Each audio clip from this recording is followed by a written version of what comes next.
그는 시냇물이 아니라 광활한 바다라고 해야 마땅하다. 독일어로 바흐, BACH에는 시냇물이라는 뜻도 있습니다. 하지만 음악가 바흐는 작은 시냇물이 아니라 그 깊이와 폭을 헤아릴 수 없는 큰 바다 같은 존재라고 베토벤은 이야기했습니다. 어디로 흘러가는지 알 수 없지만 그렇게 흐르고 흘러서 누군가의 입도 적시고 마음도 적시는 시냇물처럼 그렇게 바흐는 세상의 모든 클래식을 품는 바다가 됐습니다. 음악의 아버지라고 불리는 요한 세바스찬 바흐. 더 이상 말이 필요 없을 만큼 중요해서 오히려 멀게 느껴지기도 했는데요.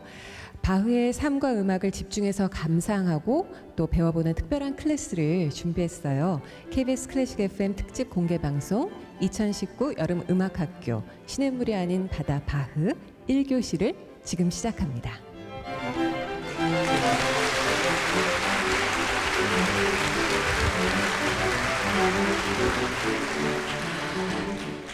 안녕하세요. 2019 여름 음악학교에 오신 모든 여러분을 환영합니다. 저는 아나운서 신윤주입니다.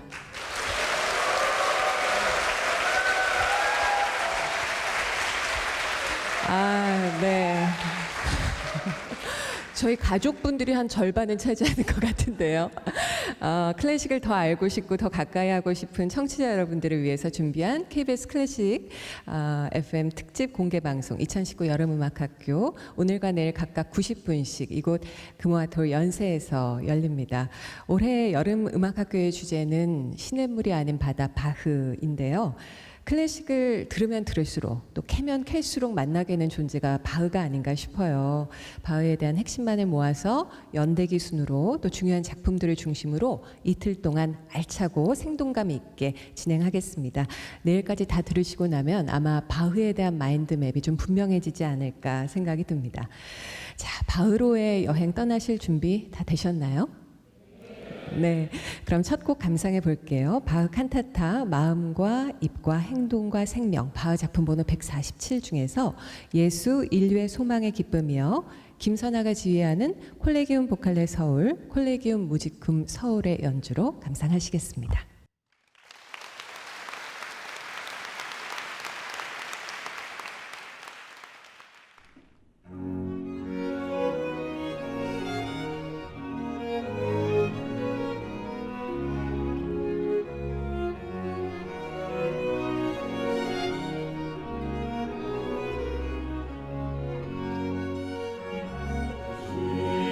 Jesus, thy great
네, 바흐의 칸타타 마음과 입과 행동과 생명, 바흐 작품 번호 147 중에서 예수 인류의 소망의 기쁨이요, 김선아가 지휘하는 콜레기움 보칼레 서울, 콜레기움 무지금 서울의 연주로 감상하셨습니다. 잠시 소개해 드릴게요. 이번 여름음악학교에서 해설과 지휘를 맡으신 김선아 선생님, 그리고 시대악기 연주와 창법으로 바흐 시대의 안내자가 될 콜레기움 보칼레 서울과 콜레기움 무지금 서울을 여러분에게 소개합니다. 큰 박수로 맞이해 주시죠.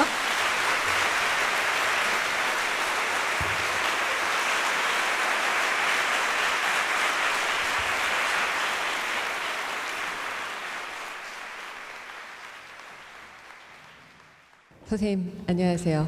안녕하세요. 여러분 반갑습니다.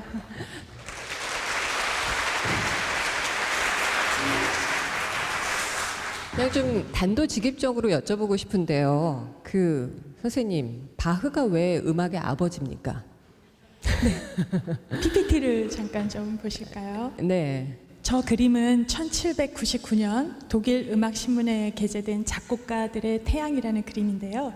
이 그림을 보시면 바로 그 해답을 알 수 있지 않을까 합니다. 네. 정중앙에 요한 세바스티안 바흐가 있고 그 주변에 핸델을 비롯한 모차르트, 하이든 쟁쟁한 음악가들이 겹겹이 에워싸고 있습니다. 네. 이 그림은 바흐를 음악의 지혜가 발산되는 태양의 중심으로 이해하는 거예요. 제 개인적인 생각으로는 아버지라는 워딩의 의미는 바흐 이후 현대에 이르기까지 모든 작곡가들에게 깊은 가르침과 DNA를 물려주었다는 의미가 아닌가 싶습니다. 네. 바흐는 흔히 과학계의 뉴턴과 비교가 되는데요. 아무래도 이전과 완전히 근본적인 변화를 가져온 뉴턴의 업적과 똑같은 것을 바흐가 음악 세계에서 이루었다고 평가받는 것 같습니다. 바흐의 놀라운 업적이 무엇인지 오늘과 내일 여름음악학교에서 훑어보려고 합니다. 기대하셔도 좋습니다. 네. 주어진 시간은 오늘과 내일 합쳐서 90분 더하기 90분 180분인데 바흐가 만든 그 작품 목록 가운데 확인된 것만 1080곡이거든요. 어떻게 하면 짧고 강렬하게 이 바흐를 훑어볼 수 있을까요? 네, 이번에 여름음악학교에서 두 가지 큰 줄기로 훑어보려고 하는데요. 하나는 바흐 연대기고 또 하나는 시대악기 연주로 듣는 바흐의 주요 작품들입니다. 네. 일단 바흐 연대기를 통해서 바흐가 이전에 어떠한 음악적 전통 아래에서 어떻게 교육받고 누구의 영향을 받고 이후 자신만의 음악 어법을 발전시켜 갔는지를 이해하면 더욱 바흐를 친근하게 느끼실 수 있을 것입니다. 또 하나의 방법은 첫 곡에서 들으셨듯이 이번 여름음악학교에서 여러분들은 바로크 시대의 악기로 모든 연주를 듣게 되십니다. 현대 악기에 비해서 사운드나 또 반음이 피치가 낮거든요. 그래서 조금 낯설긴 하지만 당시의 음악을 훨씬 본질적으로 들려줄 시대 악기 연주로 바흐를 듣는 일은 이런 기회가 아니면 좀처럼 쉽지 않습니다. 여기에 익숙해지시면 오히려 현대 음악으로 바흐 음악을 듣기가 좀 힘들어질 수도 있습니다. 오히려 그렇게 될까요? 예. 자, 그럼 오늘과 내일 본격적인 수업 들어가기에 앞서서 오늘 배울 내용을 아주 간단하게 요점만 추려서 쪽집게 정리를 제가 미리 해봤거든요. 오늘 강의 길라잡이 들어보시죠.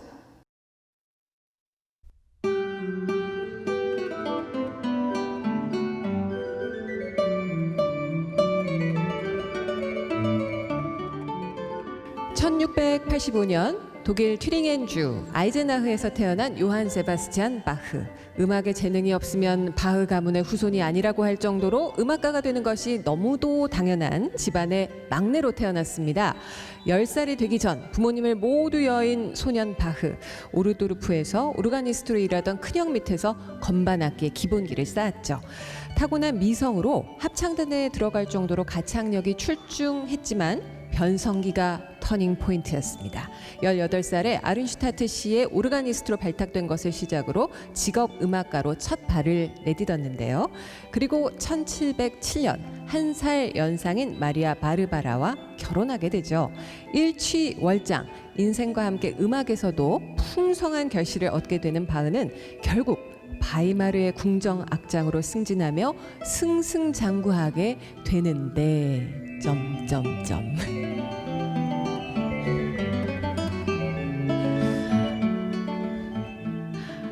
네. 여름음악학교 1교시 오늘 진도는 여기까지 빼볼까 합니다. 선생님. 바흐 음악 인생의 전반부를 크게 한 세네 부분으로 정리하게 될 것 같은데 방금 들으신 요점 기억하시면서 따라오시면 좋을 것 같아요. 근데 바흐 공부한다고 했는데 첫 곡이 파엘베르 카논과 지그예요. 이 곡을 선택하신 이유는요? 여러분들이 많이 좋아하시는 카논의 작곡가 파엘베르는 바흐에게 깊은 영향을 주었습니다. 이분은 바흐의 큰 형인 크리스토프의 스승이었고 바흐 가족과 매우 친밀한 사이였습니다. 부모님을 잃고 바흐가 큰 형의 집에 머무르는 동안 일어난 사건으로 추도문에 소개된 에피소드가 하나 있는데요. 네. 당시 10살 남짓이었던 소년 바흐는 형이 수집한 귀한 악보를 벽장 사이에 손을 몰래 넣어서 달빛 아래에서 사보하기 시작했어요. 그러니까 베꼈던 거죠. 6개월 동안이나 열심히 사보를 했는데 형이 그 사실을 알고 악보를 모두 뺏어버렸어요. 어머나. 바로 그때 사보한 악보 중에는 형의 스승인 파엘베르 악보도 다수 있었으니까 어쩌면 이 유명한 카논도 소년 바흐의 손에 의해서 달빛 아래 빛났을 수도 있겠죠. 네. 한번 상상하면서 들어보실 수 있지 않을까. 아니 근데 그 뭐 나쁜 책을 베껴 쓴 것도 아니고 악보를 이렇게 받아 적은 거를 뺐다니 형님도 너무하시네요. 아마 평소에 파엘베르 카논 많이 들으셨겠지만 카논까지만 들으셨던 분들도 많을 것 같아요. 오늘 카논과 짝꿍으로 지어진 빠른 춤곡 지그까지 들어보겠습니다. 시대악기 연주로 들으시면 더 색다르게 느껴지실 텐데요. 콜레기움 무지쿰 서울의 연주로 파엘베르 카논과 지그 D장조 감상하시겠습니다.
네, 파엘벨의 카논과 지그, D장 쪽 콜레기움 뮤지금 서울의 연주로 감상하셨습니다.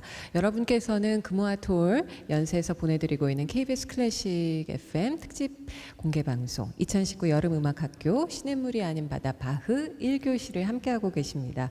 라디오로 이 방송을 들으시는 분들은요, 유튜브로 KBS 콩 혹은 여름음악학교 검색창에 검색하시면 지금 이 현장의 뜨거운 열기를 직접 눈으로 보실 수 있고요. 시대악기, 특히 챔발로, 오르간 이런 것들 다 직접 보실 수 있으니까 많이 찾아보시면 좋을 것 같아요.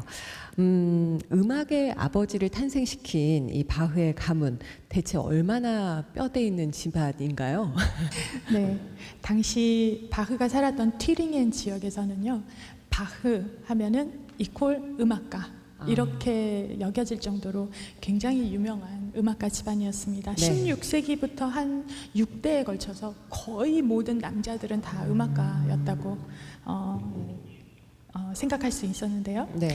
바흐의 아버지 암브로시우스는 바이올리니스트이자 아이젠하흐 시 음악 감독이었습니다. 지금으로 치면 시향 지휘자 정도라고 생각하시면 돼요. 네. 아버지의 집은 늘 도제와 같은 그런 학생이나 음악가들로 북적거렸겠죠.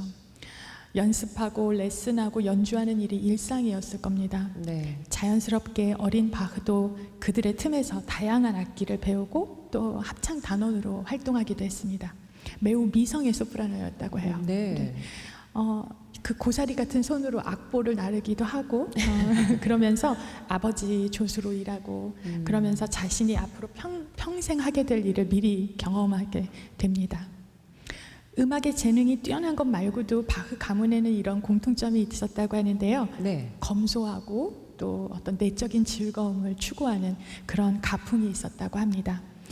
이 엄청난 대가족들이 1년에 한 번이면 모두 모였다고 해요. 그래서 모두 모여서 아주 맨 처음엔 좀 경건하게 찬송가 부르고 그러다가 점점 이제 흥에 겨워서 아주 즐거운 노래도 많이 불러보고, 그래서 그 당시에 불렀던 그런 곡들이 아직도 그 악보로 남아있기도 해요. 네. 상당히 화목하고 참 경건함과 흥을 동시에 갖기는 좀 어렵잖아요. 예, 맞습니다. 네, 거의 다 가진 바흐 가문인데 이렇게 행복했던 어린 바흐에게 시련이 찾아옵니다. 10살이 채 되기 전에 그 양쪽 부모님이 다 돌아가시는 성장기는 어땠습니까, 바흐가? 어찌 보면 불우한 성장기를 딛고 자수성가했다라고 볼 수 있습니다. 8살에 어머니가 돌아가셨고 9살에 아버지가 돌아가셨어요. 바흐는 막내 아들이었거든요. 그래서 바로 손위 형제인 야콥하고 같이 막 결혼한 큰형 크리스토프의 신혼집이 있는 오르트루프로 가게 됩니다. 네. 거기서 시 오르가니스트였던 형에게 오르간을 배우고 그 오르트루프에 있는 라틴어 학교에서 매우 우수한 성적으로 학교를 다니면서 합창 장학생으로 일을 하게 됩니다. 네. 네, 15살에 르네부르크라는 도시에 성 미샤엘 교회 합창 장학생으로 발탁돼서 라틴어 학교 상급반을 끝마치게 되는데요. 네. 르네부르크는 북독일에 있어요. 그러니까 튀링엔은 중부 도시거든요. 중부 지역을 통틀어서 튀링엔이라고 하는데요. 굉장히 멀리 떨어져 있죠. 그러니까 어떻게 보면 바흐 집안의 그 보호에서 벗어나 있게 됩니다. 그러니까 모험을 떠난 거죠. 그러네요. 네, 여기서 잠깐 라틴어 학교를 좀 설명을 드리자면, 네. 이 바로크 시대 때 라틴어 학교는 이제 우리로 치자면은 의무 교육 같은 그런 고등학교까지, 초등학교부터 고등학교까지라고 생각하시면 되는데요. 총 6학년으로 돼 있고 각 학년은 2년에서 한 3년 정도 걸립니다. 근데 숫자가 줄수록 고학년이에요. 6학년으로 시작해서 1학년으로 끝납니다. 아, 네. 우리랑 정반대네요. 네, 우리랑 예. 정반대예요.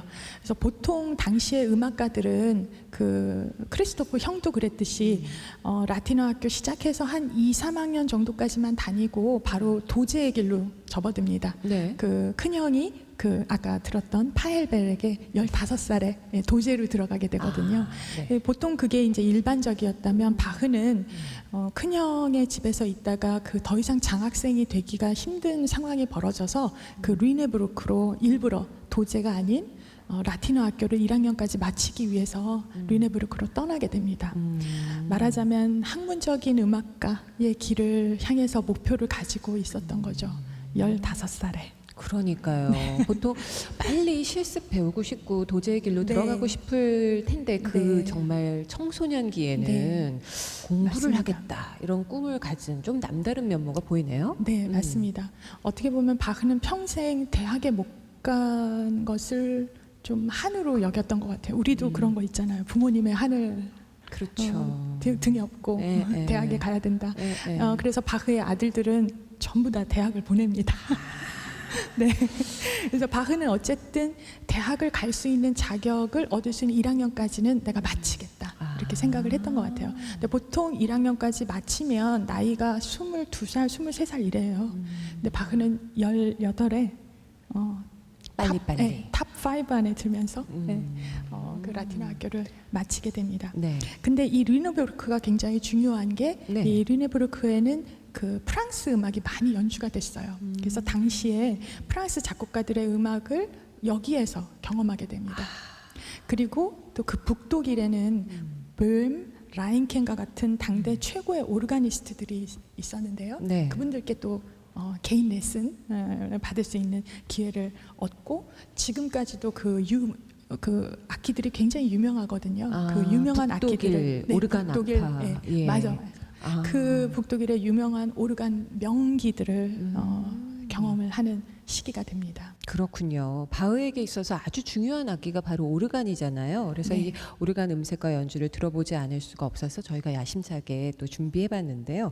바흐의 코랄 프렐루드, 칸초나를 이어서 들어볼 거예요. 좀 생소하게 여겨져서 이해하기 쉽게 좀 소개 부탁드립니다. 네, 코랄 프렐류드는 뭐냐? 코랄 선율과 리토르넬 양식을 접목시킨 작품입니다. 둘 다 말이 어렵죠. 네. 뭐라는 거야, 말 이러시고. 그러니까요. 네, 하나씩 설명드리겠습니다. 네. 일단 코랄은 루터파의 찬송가를 의미합니다. 네. 루터가 종교개혁을 일으키고 나서 제일 먼저 한 일이 성경을 독일어로 번역을 한 일과 그다음에 회중 찬송가를 만들었습니다. 그 이전에는 회중들이 노래를 하면 큰일 났어요. 네, 그래서 회중 찬송을 만들었는데 새롭게 이 코랄을 만들다 보니까 사람들에게 귀에 익게 하기 위해서 작곡가들이 이걸 주 선율로 많이 연주를 했습니다. 그럼 리토르넬 양식은 무엇이냐? 네. 쉽게 말씀드리면 후렴이에요. 후렴. 후렴. 예, 후렴이 계속 반복되는 거예요. 딴따라람 빠람 빠람 빠람 이게 후렴이에요. 사실 주제가 아니라 이걸 리토르넬이라고 하는데요. 예. 이게 계속 반복이 되고 그 사이에 코랄 선율이 들어갑니다. 예, 이렇게 작곡된 형식을 코랄 프렐류드라고 합니다. 오늘 연주될 이 곡은 사실은 두 개의 버전이 있어요. 근데 오늘 들어보실 이 두 개의 버전을 섞어서 아주 새로운 버전을 저희가 창조했는데요. 오르간 반주와 그다음에 남성 단원들의 코랄 선율로 들어보실 거예요. 네. 그 다음에 들으실 깐초나를 예. 좀 설명을 드리려면 조금 당시에 보편적으로 작곡되었던 기법인데요. 대위법을 좀 설명을 드려야 돼요. 이거 쉽지 않은데요. 네.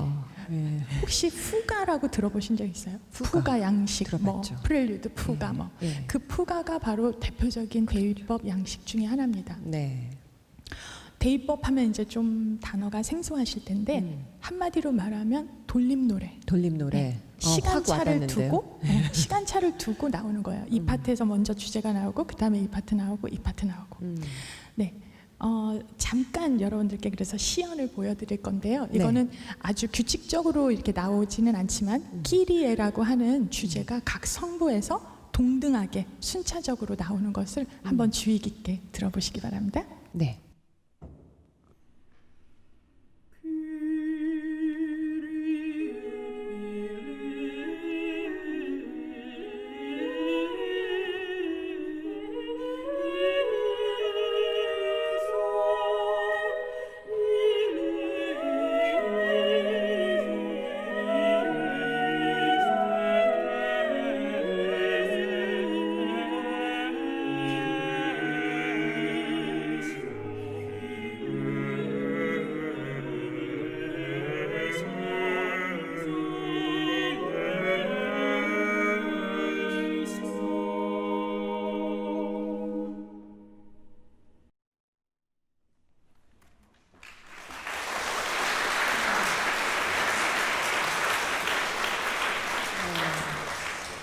잠깐 시연이라고 하셨는데 너무나 멋진 연주네요. 예. 근데 정말 이렇게 계속 한 성부 한 성부가 덧붙여질 때마다 바닥이 깔리고 기둥이 세워지고 지붕이 세워지는 것처럼 네. 뭔가 꽉 차는 그런 느낌이 드네요. 꼭 건축물 같죠. 예. 네, 바로 이런 건축물과 어떤 수학적인 그런 논리가 굉장히 필요한 그런 음악입니다. 네. 르네상스 시대 때 가장 꽃피었던 양식인데요. 네. 이러한 전통은 바로크 시대를 넘어서 현대까지도 사용되고 있고 아주 중요한 작곡 기법입니다. 네. 바흐는 이러한 대위법에 천재적인 재능과 또 능력을 갖추었고 거기다가 성실하게 연구까지 했어요. 그래서 18세기 대위법을 완성시켰다고 그렇게 평가받고 있습니다. 네. 두 번째로 들으실 지금 그 대위법 때문에 설명드렸던 깐쪼나라는 그 말에 대해서도 잠깐 설명을 드릴 텐데요. 네. 깐쪼나는 노래를 의미합니다. 근데 원래는 이제 이탈리아에서는 이제 성악곡의 이름이죠. 근데 네. 17세기의 건반악기의 이름이 되기도 합니다. 이탈리아 초기 바로크 양식인 깐쪼나는 앞서 지금 들으신 것 같은 그런 진지한 대위법적인 형식인데 마치 오르간으로 연주되는 르네상스 합창곡, 즉 노래 같은 느낌이 듭니다. 이 홀에 아쉽게도 대형 오르간이 없어서 저희 집에 있는 오르간입니다. 그러니까요. 선생님 댁에 있는 오르간을 이렇게 지금 네. 이동해서 여러분과 함께 하고 있습니다. 네. 그래서 이 악기로 가능한 곡을 찾다 보니 네. 그래서 이 깐쪼나도 들으시면서 각 파트가 어떻게 주제가 어떻게 시간차를 두고 다양하게 변주되는지 찾아보시면 좋겠습니다. 네. 그럼 바흐의 코랄 프렐루드 눈뜨라 부르는 소리 있도다 바흐 작품 번호 645 그리고 오르가니스트 이수정과 콜레기움 보컬레 서울 남성 단원들의 연주로 감상하시고요. 이어서 바흐의 칸초나 D단조 바흐 작품 번호 588 오르가니스트 이수정의 솔로 연주로 감상하시겠습니다.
아, 정말 너무 아름답죠.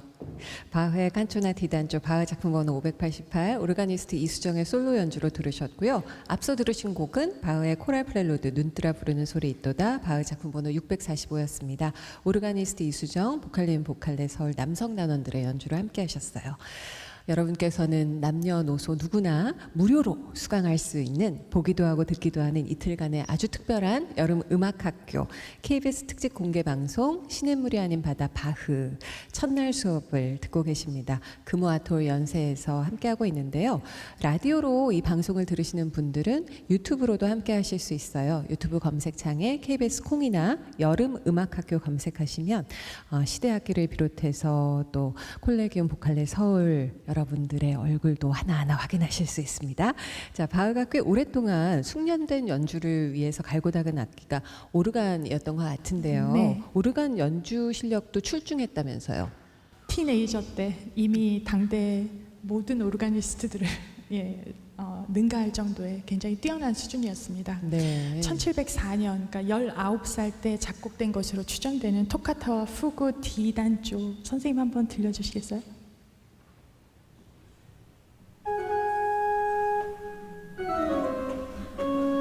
네, 띠로리. 네, 이 운명의 울림이 19살 굉장하죠. 그리고 이 작품을 들어보시면 굉장히 즉흥 연주하듯이 휘몰아치거든요. 그렇죠. 그래서 좀 무질서하게 들리는데 사실은 굉장히 통일감 있고 아주 구조적으로 완벽한 곡입니다. 네. 이 밖에도 다른 건반악기들을 통해서 건반악기 작품들을 통해서 바흐의 능력을 우리가 확인할 수 있습니다. 이 밖에도 흥미로운 에피소드가 하나 전해지는데요. 네. 바흐 전기에 따르면 1717년이죠. 조금 시기가 지난 타이밍인데요. 프랑스에서 이름을 떨치던 오르가니스트 마르샹이 드레스덴을 방문해서 국왕 앞에서 연주하면서 센세이션을 일으켰어요. 그러니까 그 당시 드레스덴 악장이었던 분이 이 마르샹의 그 코를 좀 납작하게 해주고 싶어서 바흐에게 몰래 편지를 합니다. 와서 좀 대결을 해줬으면 좋겠다.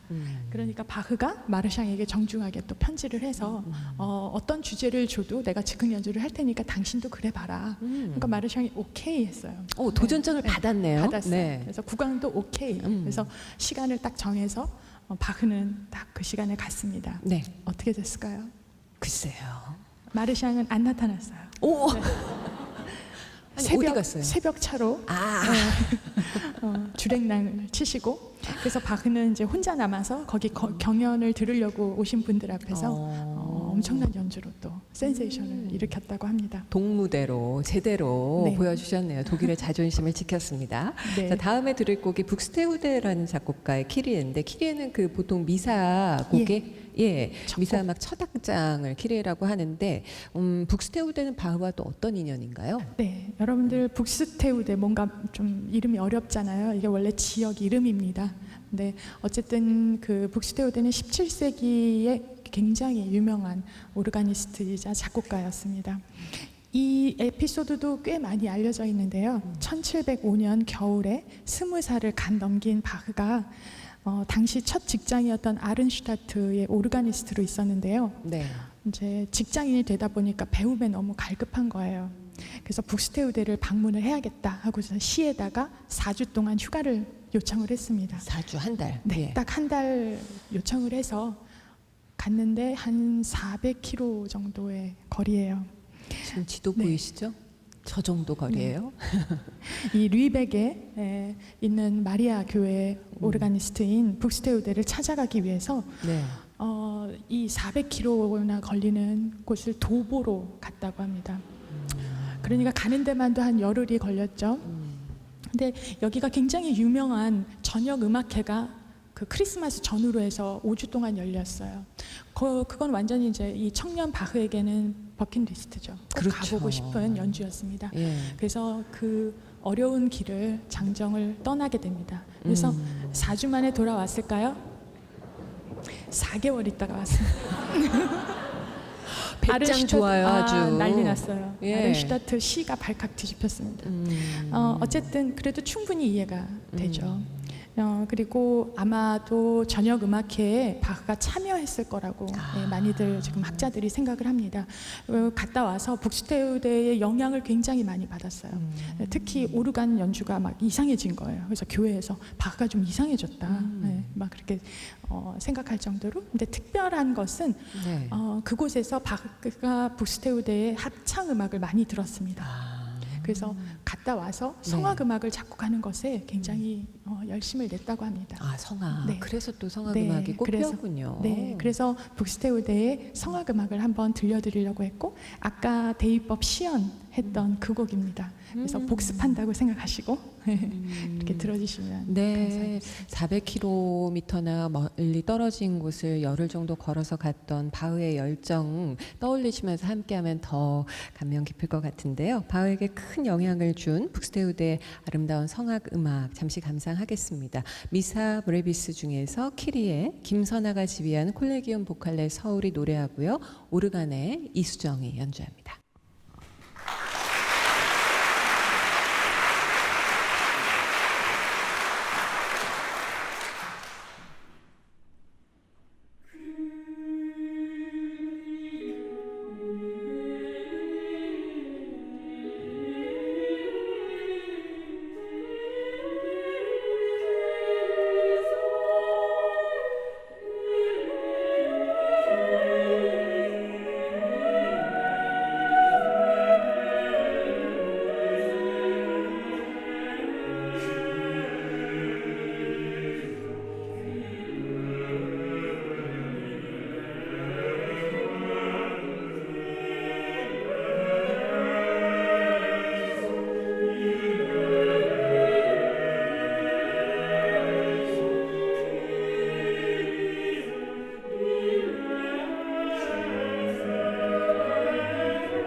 천상에 있는 것 같은 느낌이 드는데요. 네, 감사합니다. 북스데우데 미사 브레비스 중에서 키리의 김선아가 주연한 콜레기움 보칼레 서울 이수정의 오르간 연주로 함께했습니다.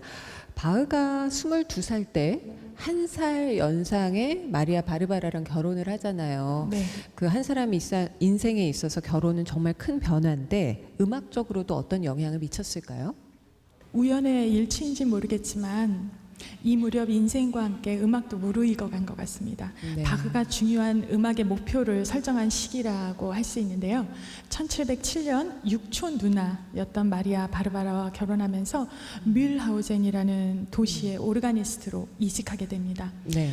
가정을 꾸리면서 아무래도 좀 윤택한 생활을 원했기 때문에 1년이 되지 않아서 바이마르 궁정 오르가니스트로 다시 이직을 하게 됩니다. 이때 뮬하우젠 시의회에다가 사직서를 제출하게 되는데요. 네. 바흐의 평생 좌우명이 적혀 있습니다. 보실까요? Die regulierte Kirchenmusik. 예, 정연한 교회 음악이라는 뜻입니다. 이 말은 사실은 그 성악 음악인 칸타타를 의미하기도 하는데요. 네. 바흐가 건반 악기 연주자를 넘어서서 이제 대규모 합창 음악 작곡가로 나아가기 원하는 인생의 큰 그림을 그렸다고 볼 수 있습니다. 네. 또한 이 정연하다는 의미는 작곡을 하는 데 있어서 손이 이끄는 대로가 아니라 질서와 균형, 음악적인 사고를 바탕으로 한 논리적인 음악을 의미합니다. 이러한 음악은 바로 바흐의 칸타타, 순환곡 혹은 평균율 곡집과 같은 작품에서 잘 드러난다고 할 수 있겠습니다. 근데 손이 이끄는 대로 작곡하는 것이 아니라 이성적인 논리로 사고로 작곡을 한다. 이게 좀 와닿지가 않아서 네. 작곡을 저는 안 해봤기 때문에 네. 손으로 쓰는 음악과 머리로 쓰는 음악 어떤 차이가 있을까요? 손이 이끄는 대로 일필휘지라고 하죠. 이렇게 몸이 익은 대로 가는 거니까 아무래도 관습 혹은 배운 대로 한다는 그런 어떤 작곡하는 단계라고 뜻한다면, 이에 비해서 이성적 논리로 곡을 쓴다는 것은 네. 관습을 뛰어넘는다는 거죠. 뭔가 학문적인 음악을 만들고자 했던 바흐의 어떤 창조성을 의미합니다. 사실 작곡에 대한 이런 바흐의 태도는 베토벤 같은 작곡가들에게 굉장한 영향을 미쳤습니다. 베토벤이 작곡할 때 네. 왜 그래야만 하는가를 많이 질문했다고 하잖아요. 네. 바로 이런 인과관계를 끊임없이 고민을 했던 게 아닌가 싶습니다. 그 다음에 감상할 저희 평균율 곡집이 바로 이러한 바흐의 논리적인 음악을 잘 보여주고 있습니다. 이 곡이 여러분들 들어본 적은 있지만 왜 위대한지 사실 잘 모르시거든요. 근데 몇 가지 이유를 들어서 설명을 하자면, 네. 바흐 이전에는 교회 선법이 있었습니다. 그것이 장단조로 통합을 하게 되는데요. 바로 그 시기 내내 이게 굉장히 혼란기를 겪고 있었습니다. 그런데 이 평균율 곡집을 통해서 어쩌면 장단조의 시대가 완전히 정착했다고 선언을 한 겁니다. 또 고난이도의 그 대위법, 아까 네. 들으셨던 그런 대위법 기술을 실제 작품으로 증명해 보인 작품입니다. 자유로운 양식인 프렐류드와 후가가 하나로 이렇게 묶여 있거든요. 한 네. 곡으로. 이 후가 같은 경우는 이 건반 악기로 연주할 수 있는 가장 어려운 대위법을 보여주고 있습니다. 그 다음에 마지막으로 중요한 점은 여러분들이 학창 시절에 배우셨잖아요. 모든 조성, C 메이저, C 샵 메이저, 그다음에 D 메이저, D 샵 메이저, 이렇게 모든 반음들을 첫음으로 해서 조성을 만들 수 있다고 배우셨잖아요. 기억이 나시나요? 기억나는 걸로. 예. 그렇게 되면은 12개의 장조와 12개의 단조를 만들 수 있습니다. 그래서 24곡을 작곡을 했어요. 네. 그런 장단조가 사실은 당시에 이론적으로는 가능하다라고 했지만 실질적으로 샵 4개, 플랫 4개 이상은 작곡이 된 곡이 없습니다. 그거는 좀 어려운 얘기지만 조율법 때문에 그래요. 조율법의 한계 때문에. 근데 이제 바흐는 조율을 잘하면 이 24개의 조성을 다 연주할 수 있다.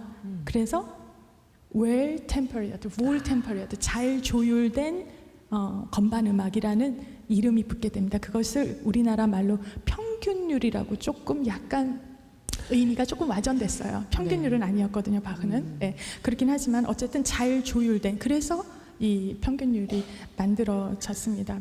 그러니까 뭐라고 할까요? 이렇게 바흐는 뭔가 이론을 알고 있으면 그걸 실증해 보이고자 그러니까요. 하는 그런 학문적인 열의가 강했던 것 같습니다. 그리고 누구에게도 의뢰받지 않은 곡이 아무도 시킨 적이 없어요. 네. 굉장히 근대적인 그런 그렇죠. 작곡 동기죠. 예. 네. 그러니까 머릿속으로 생각하는 건 누구나 할 수 있거든요. 행동으로 하느냐 안 하느냐는 완전 다른 문제인데 네. 그거를 해낸 네. 정말 음악의 아버지시네요. 네. 그 평균율 클라비어 곡 이후에 들어볼 이제 아리아 양떼는 한가로이 풀을 듣고는 사냥 칸타타라는 부제가 붙은 바흐 작품 번호 208에 들어 있는데 네. 칸타타는 무엇이냐? 그리고 왜 사냥 칸타타냐? 이게 네. 궁금합니다. 저희가 이제 곧 들어볼 칸타타 208번은요. 바흐가 바이마르 시기에 작센 바이센펠트 공작 생일 때 사냥을 마치고 벌어지는 연회 때 연주를 하기 위해서 그래서 작곡을 의뢰받아가지고 연주한 거기 때문에 사냥 칸타타라는 부제가 붙었습니다. 바흐가 작곡한 최초의 세속 칸타타였어요. 그럼 칸타타는 무엇이냐? 커피 이름 아닙니다. 네. 칸타레가 원래 이탈리아로 이제 노래하다거든요. 이런 소나레는 소리내다. 그래서 소나레에서 소나타가 됐고 칸타레에서 칸타타가 됐어요. 그래서 칸타타는 성악 음악을 의미하고 소나타는 기악 음악을 의미합니다. 네. 그래서 여러 개의 악장으로 된 성악 음악이다 이렇게 생각하시면 되는데요. 네. 이게 먼저 이탈리아와 프랑스에서 먼저 유행을 했어요. 네. 그러다가 이제 독일에서도 유행을 하게 됐는데요. 오늘 들으실 이 곡은 한 악장만 들으실 건데 두 대의 리코더와 소프라노가 함께하는 굉장히 목가적이고 아름다운 곡인데 딱 들으시면 이 곡 하실 거예요. 네. 그러면 두 곡 이어서 감상하도록 하겠습니다. 바흐의 평균율 클라비오 곡집 1권 중에서 프렐루드와 후가 1번 C장조, 바흐 작품 번호 846, 합시코디스트 아렌트 프로스벨트의 솔로 연주로 들으시겠고요. 이어서 사냥 칸타타, 바흐 작품 번호 208 가운데 양떼는 한가로이 풀을 듣고 소프라노 한금실, 오르가니스트 이수정, 콜레기움 무지쿰 서울의 연주로 감상하시겠습니다.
바흐의 사냥 칸타타 바흐 작품 번호 208 중에서 양떼는 한가로이 풀을 뜯고 소프라노 한금실 오르가니스트 이수정 콜레기움 무지금 서울의 연주였고요. 앞서 들으신 곡 바흐 평균율 클라비오 곡집 1권 중에서 프렐루드 후가 1번 C장조 바흐 작품 번호 846 합티코디스트 아렌트 프로스팔트의 솔로 연주였습니다. 오늘 바하를 아주 깊이 만나보고 있는데 연대기 순으로 또 그가 머물렀던 도시를 중심으로 해서 쭉 훑어보고 있습니다. 오늘 첫 번째 이야기 1교시 수업에서는 소년기, 청년기 그리고 30대에 들어선 바흐를 만나보고 있어요. 근데 지금까지 바흐는 독일을 떠나본 적이 없네요. 네, 맞습니다. 예. 아시다시피 바흐는 좀 불우한 가정 환경에서 자랐잖아요. 그래서 독일 내에서만 어떻게 해서든지 좀 생존을 위해서 살았던 것 같아요. 평생 독일을 떠난 적이 없는데도 바흐가 국제적인 음악 양식을 익힐 수 있었던 것은 악보 때문이었습니다. 바이마르 궁정에서도 요한 에언스트 왕자가 해외 여행을 하면 항상 이만큼씩 악보를 가지고 왔어요. 네. 그래서 특히 1713년과 14년 동안에는 이탈리아 협주곡들을 건반 악기로 편곡하면서 아마 협주곡의 그런 기법들을 습득했을 것입니다. 이 간접적으로 보고 배운 그 음악가 중에서 가장 중요한 모델이 비발디였습니다. 비발디가 또 바흐에게 아주 중요한 영향을 미쳤는데 또 다른 음악 세계에 눈을 뜨게 한 뭐 그런 역할이었을까요? 네, 그렇다고 볼 수 있죠. 독일 음악은 아무래도 여러분 좀 딱딱하잖아요. 그게 왜 그러냐면 구조와 화성을 굉장히 중요하게 생각해서 그러는데요. 네. 이탈리아는 멜로디, 선율을 굉장히 중요하게 생각합니다. 아름답죠. 네. 예. 물론 비발디는 화성의 영감이라든가 화성을 굉장히 중요하게 생각했지만 어쨌든 그 아름다운 아리아, 선율이라든가 이런 것들은 정말 타의 추종을 불허하죠. 바흐는 바로 이러한 비발디의 아름다운 선율미에다가 자신의 특징인 그 독일적인 정원통을 합해서 새로운 어떤 협주곡 양식을 만들었다고 볼 수 있습니다. 네, 이제 감상해 볼 곡이 비발디의 유명한 합창곡 글로리아인데 어떤 점을 좀 염두에 두고 들으면 좋을까요? 네, 바흐의 성악곡을 듣다 보면 좀 너무 어려워 이런 생각이 들잖아요.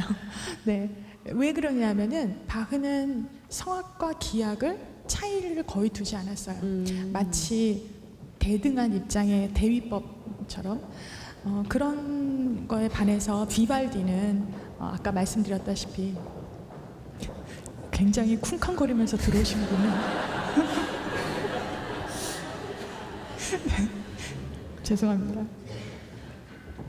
성악과 기악의 역할이 구별되어 있는 것처럼 느껴져요. 그래서 성악은 아무래도 화성과 멜로디를 담당하고 기악은 굉장히 비르투오소한 그런 역할을 감당해서 정말 말 그대로 콘체르토 양식 같은 그런 느낌이 듭니다.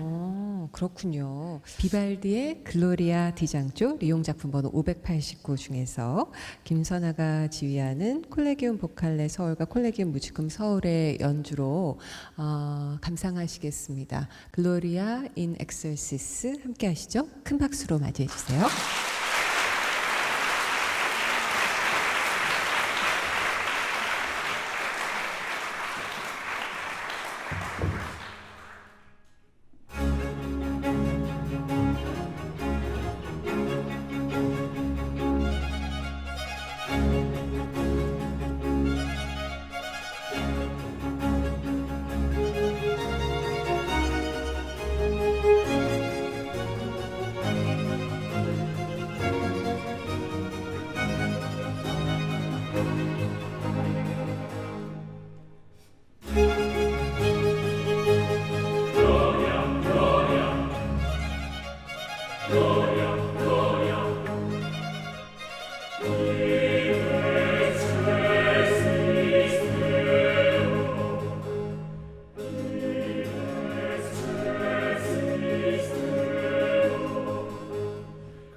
네, 비발디의 글로리아 디장조 리용 작품 번호 589 중에서 글로리아 이네첼시스 데오 들으셨습니다. 김선아가 지휘하는 콜레기움 보칼레 서울과 콜레기움 뮤지금 서울의 연주로 감상하셨어요. 정말 선생님 말씀 듣고 보니까 이렇게 아름다운 선율미를 갖고 있는 비발디를 통해서 이제 많은 영향을 받았잖아요, 바흐가. 네. 그래서 이제 협주곡을 막 이렇게 발전했다고 했는데 어떻게 발전시켰을까 상당히 궁금해지네요.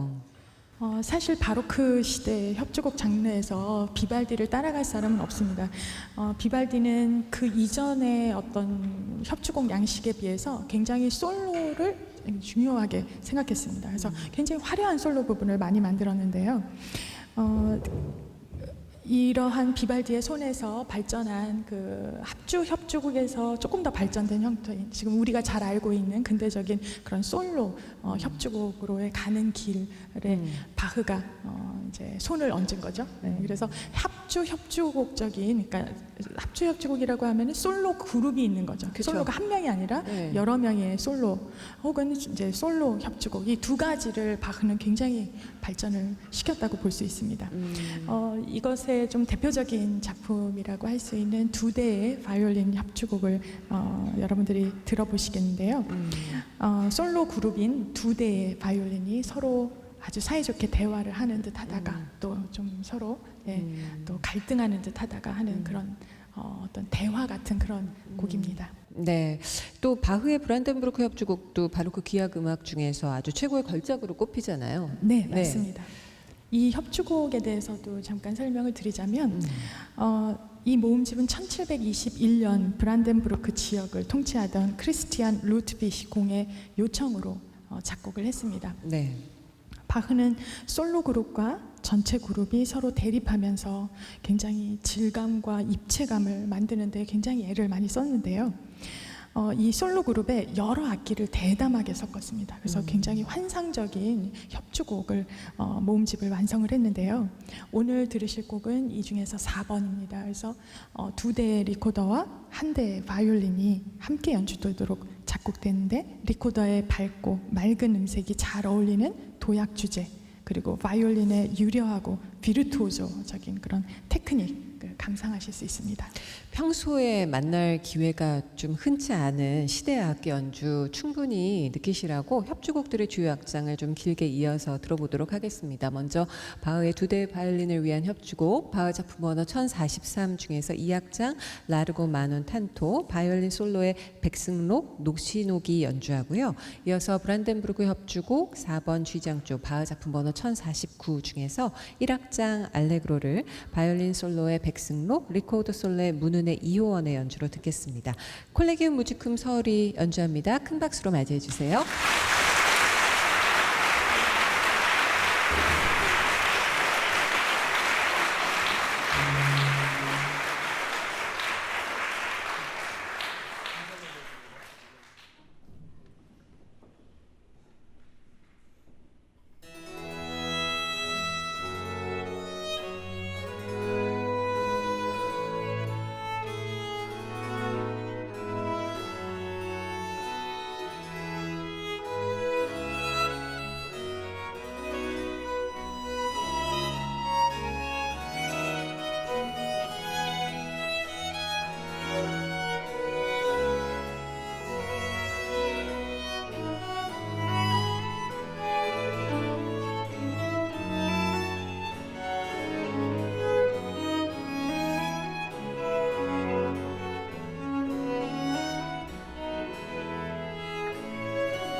시연이 음반 같네요. 브란덴부르크 협주곡 4번 G장조 바흐 작품 번호 1049 중에서 1악장 알레그로, 바이올린 솔로의 백승록, 리코더 솔로의 문은의 이호원 였고요. 앞서 들으신 곡은 바흐의 2대 바이올린을 위한 협주곡 중에서 2악장 라르고 마논 탄토, 바이올린 솔로의 백승록 노시녹, 콜레기움 무지쿰 서울이 함께 했습니다.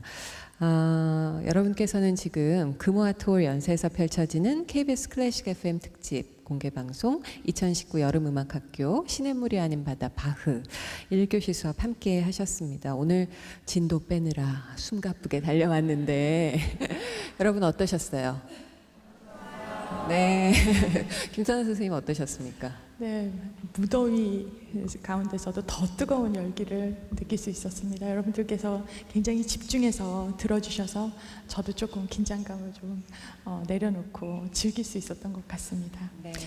네, 오늘은 바흐가 그 시냇물이 어떤 원류에서 왔고 또 여러 스승들과 다른 나라라는 지류를 만나서 큰 강으로 흘러가는 장면까지를 보셨는데요. 내일은 바흐가 어떻게 대양이 되는지를 한번 살펴보겠습니다. 네, 바흐 오늘 첫 번째 1교시를 함께 하고 나니까 더 알고 싶어져요. 더 궁금해지고 오늘 편안한 해설과 지휘해 주신 김선아 선생님, 또 멋진 연주 함께 들려주신 콜레기움 보칼레 서울, 콜레기움 무지금 서울 모든 연주자분들께 감사의 인사드리고요. 2019 여름음악학교 신의 물이 아닌 바다 바흐 내일 2교시에도 전원 출첵하시기를 기대하겠습니다. 아나운서 신윤주였습니다. 함께해 주신 여러분 고맙습니다.